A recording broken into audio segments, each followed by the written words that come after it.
Hello, all. So today we are in the subject of fire. And with that, I thought I would review as to what's been happening with the possible resurgence of our own little model of the sun, which is nuclear energy. So I'm going to switch over to the my slides.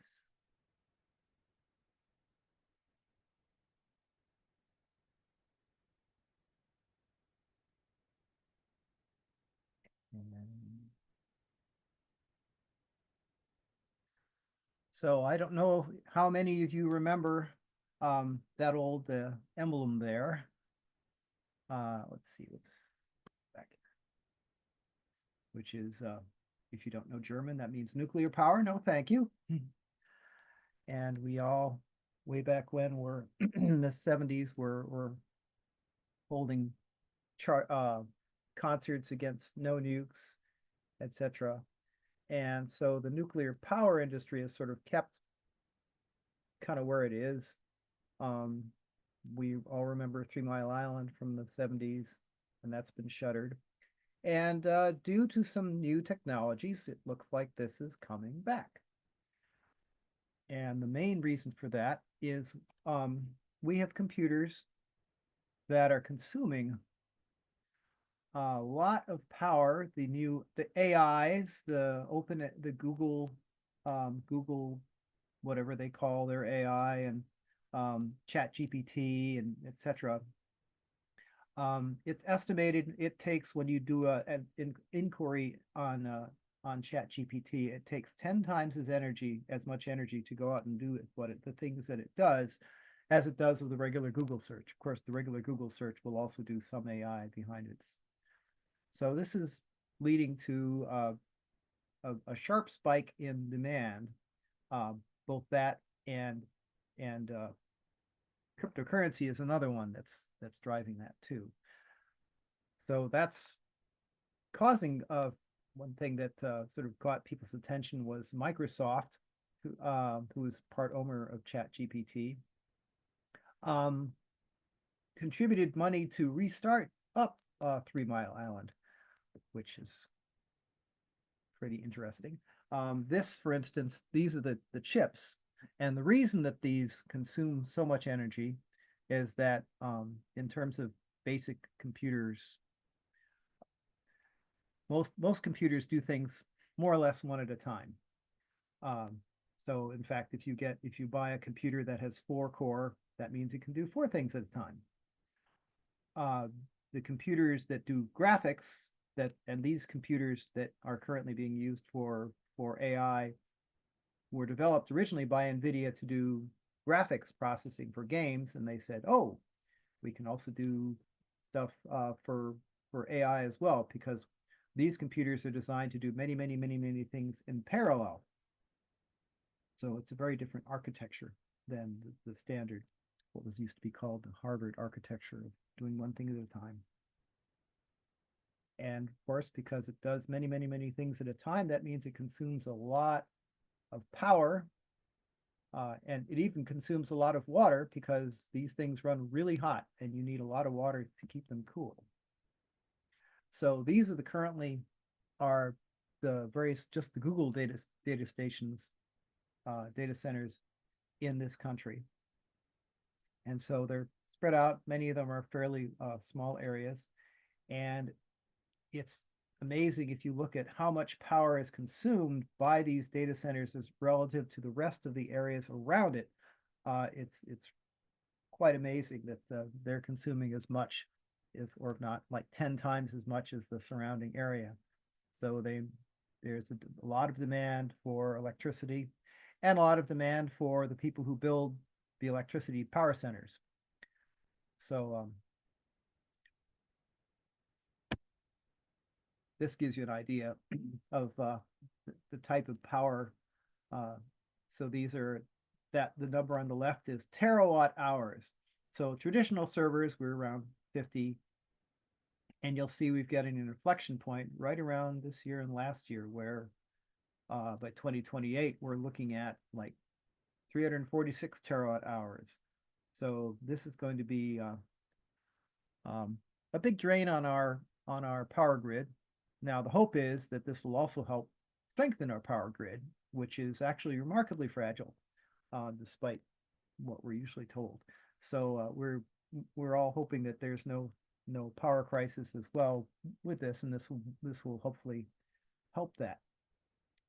Um, the other technology that is driving that is cryptocurrency. There's an thing called Bitcoin that was developed, oh, maybe 10 years ago.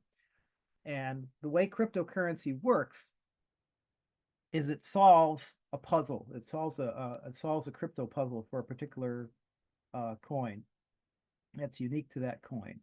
So you have an encryption unique to that coin, and that makes that coin unique, which is how you get value.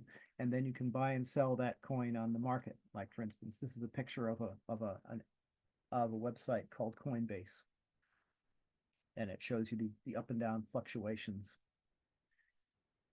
Now, there's a significant difference between Bitcoin is kind of the king, and because it's the oldest, it also has the most power hungry method of what's called Bitcoin mining. So they have similarly, just as you saw the list of all the data centers that they're using for AI, there's also lots and lots of data centers for Bitcoin mining that are also consuming lots and lots of power from the surrounding areas. They're out in the middle of fields in the middle of relative what we would call nowhere. Um, and there's a significant difference between Bitcoin is the original coin, and there's what's called altcoins. So the the other coins uh, have a much more efficient algorithms, such as Solana and other ones. So that if you buy anything other than Bitcoin, so here's a couple of ways to save some power. And this is a picture of all of the nuclear power plants we have currently, and they're planning on firing up a bunch more of them and maybe building some smaller ones next to some of these data centers. So now, what can be done about that, or what can help with that, is first of all, there are alternatives to Chat GPT. There is, in fact, earlier this year, the share price of NVIDIA plummeted because the Chinese came up with another AI called DeepSeek. And what's significant about DeepSeek, and the reason that it drove NVIDIA's share price down so much, is that it consumes, or at least it's claimed to consume, much less power for what it does. And there are certain techniques that they have published for how to do this. So that's why I am using DeepSeek for my searches and my as a rather than ChatGPT. Now, of course, with any of these, you don't put any of your personal information up there. You just ask questions like general purpose questions that wouldn't identify yourself. And I've been finding that DeepSeek gives me answers that are every bit as usable as ChatGPT. So that's what I've been doing to cut power.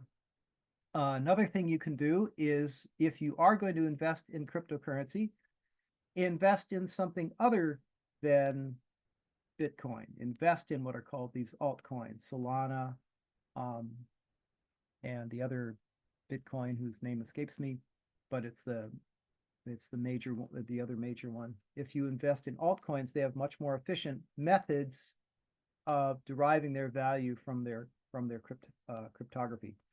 And that's another thing you can do. You may notice in this picture that we have a couple of nuclear power towers, but right in front of them are also solar collectors. So what the as the demand for power is changing, I was looking at this article in the New York Times. I'm sure I got a reference to the New York Times. There's two articles, how AI is changing the way we do computing, and want cheap power, fast solar and wind farms have a suggestion. So the point being that especially since our current administration seems to be so focusing on fossil fuels and unfortunately nuclear. But wind, solar, and battery storage are also relatively quick and cheap to construct, and this could also help avert energy shortages, keep prices low.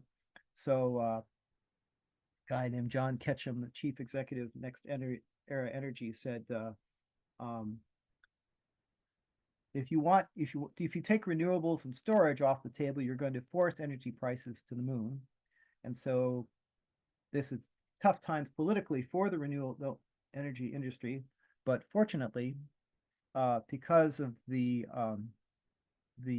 Inflation Reduction Act, which had a lot of support for solar and wind, there's a lot of work that has done already and a lot of investment that's already happened. So it's going to be difficult to undo these things because they're already there.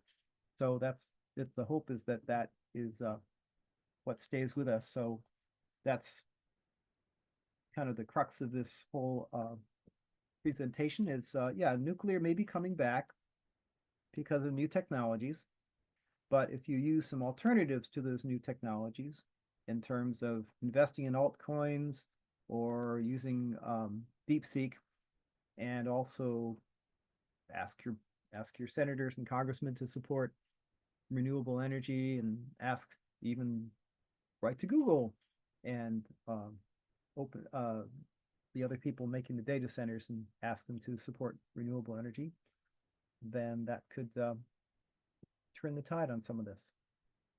So that's what I have today. And thank you for your attendance and attention.